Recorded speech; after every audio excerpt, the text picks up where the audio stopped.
Halo semuanya, selamat datang di channel YouTube Pandroid TV. Di video kali ini saya akan membagikan tutorial kepada teman-teman cara menonaktifkan teks prediktif di keyboard HP Samsung.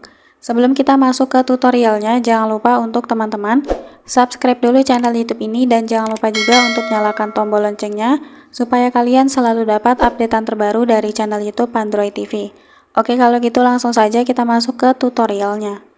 Selain video ini, kalian juga bisa tonton video saya yang lain, yaitu tutorial cara mengganti bahasa di keyboard HP Samsung. Untuk linknya bisa kalian klik di pojok kanan atas.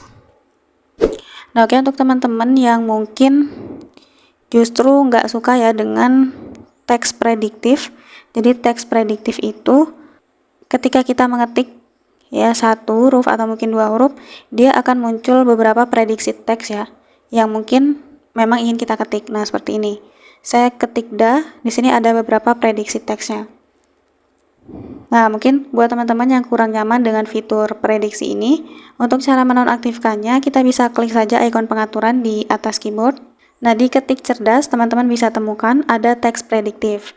Nah, di sini masih aktif ya untuk teks prediktifnya. Makanya ketika kita ngetik ada muncul prediksi teksnya. Jadi untuk menonaktifkannya silakan kita geser tombolnya ke kiri. Oke, jika sudah nonaktif kita kembali. Sekarang kita lihat perbedaannya. Nah, sekarang ketika saya mengetik ini tidak ada lagi muncul teman-teman prediksi teksnya. Nih, jadi kita bisa ketik sesuai dengan yang kita mau ya. Tidak ada lagi kata yang muncul di bagian atas ini. Gitu. Jadi caranya cukup mudah untuk teman-teman coba. Sekian dulu tutorial di video kali ini, semoga tutorial yang saya bagikan bermanfaat dan selamat mencoba.